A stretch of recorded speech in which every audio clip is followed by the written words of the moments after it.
তো আমি শুনতেই চাই না মৃত আব্দুল সত্তার, মৃত সুরাইয়া বেগম, আমি তো শুনতেই চাই না।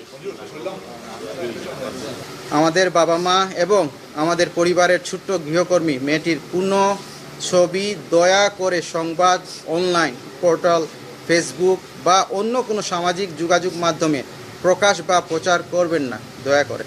আমাদের বাবা মা আর কোনো দিন ফিরে আসবে না। ছোট্ট সেই মেয়েটিও আর কোনো দিন ফিরে আসবে না।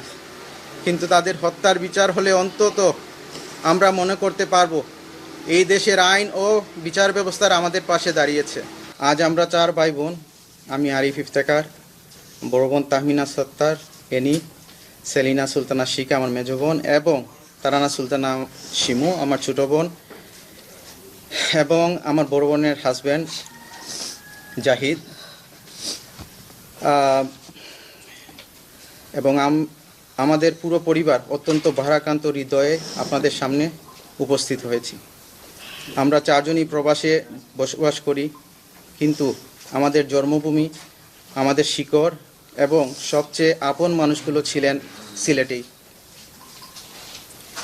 অত্যন্ত দুঃখ ও বেদনার সঙ্গে বলতে হচ্ছে, আমাদের প্রিয় বাবা মা এবং আমাদের পরিবারের সঙ্গে থাকা ছোট্ট গৃহকর্মীকে সিলেটের মিতালি আবাসিক এলাকায় অজ্ঞাত ব্যক্তিরা নির্মমভাবে হত্যা করেছে। একই সঙ্গে 3 জন মানুষকে হারানোর এই সুখ কোনো ভাষায় প্রকাশ করার মতো নয়।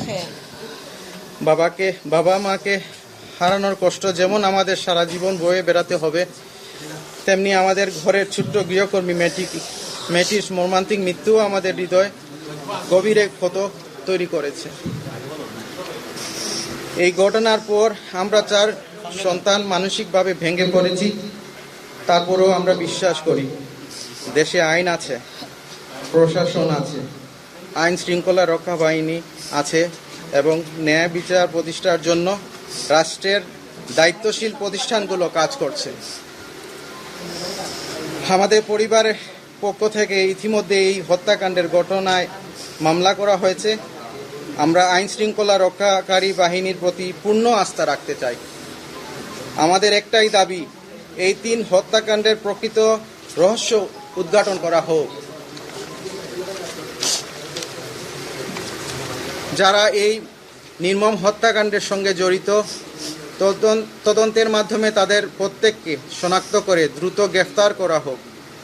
কোনো নিরপরাধ মানুষ যেন হয়রানির শিকার না হন এবং কোনো অপরাধী যেন প্রভাবশালী বা অন্য কোনো কারণে আইনের আওতা থেকে বেরিয়ে যেতে না পারেন। আমরা চাই নিরপেক্ষ ও পেশাদার তদন্তের মাধ্যমে প্রকৃত অপরাধীদের আইনের মুখোমুখি করা হোক এবং আদালতের মাধ্যমে তাদের দৃষ্টান্তমূলক শাস্তি নিশ্চিত করা হোক। আমাদের বাবা মা আর কোনো দিন ফিরে আসবে না। ছোট্ট সেই মেয়েটিও আর কোনো দিন ফিরে আসবে না। কিন্তু তাদের হত্যার বিচার হলে অন্তত আমরা মনে করতে পারবো এই দেশের আইন ও বিচার ব্যবস্থার আমাদের পাশে দাঁড়িয়েছে। এই মর্মান্তিক ঘটনার পর সিলেটের রাজনৈতিক, সামাজিক ও বিভিন্ন পর্যায়ের সম্মানিত ব্যক্তিবর্গ আমাদের পরিবারের পাশে দাঁড়িয়েছেন। মন্ত্রী, প্রতিনিধি, প্রশাসনের কর্মকর্তা, আইন শৃঙ্খলা রক্ষাকারী বাহিনীর সদস্য, আত্মীয় স্বজন, বন্ধুবান্ধব, সাংবাদিক এবং সর্বস্তরের মানুষ আমাদের সঙ্গে দেখা করেছেন, ফোন করেছেন, সমবেদনা জানিয়েছেন এবং আমাদের সাহস জুগিয়েছেন। আমরা 4 ভাই বোন সবার প্রতি আন্তরিক কৃতজ্ঞতা প্রকাশ করছি।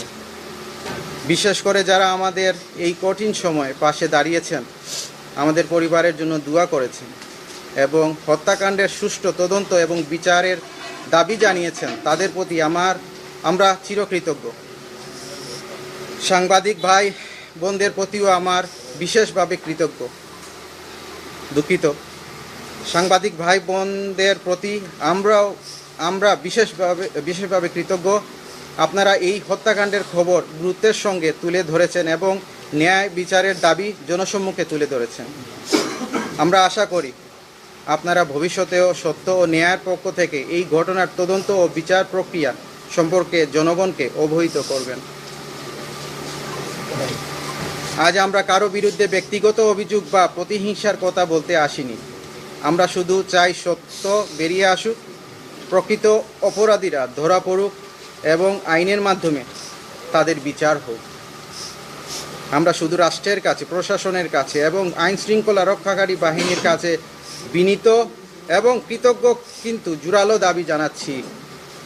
আমাদের বাবা মা ও পরিবারের ছোট্ট গৃহকর্মীর হত্যার প্রকৃত রহস্য উদ্ঘাটন করুন, প্রকৃত অপরাধীদের দ্রুত গ্রেফতার করুন,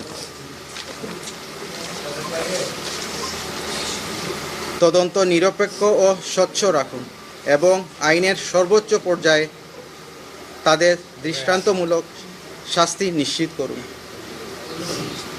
এবার আমরা সংবাদ মাধ্যমের সম্মানিত সাংবাদিক ভাই ও বোন এবং সামাজিক যোগাযোগ মাধ্যমে যারা এই ঘটনাটি নিয়ে কথা বলেছেন তাদের প্রতিও বিনীত অনুরোধ জানাচ্ছি।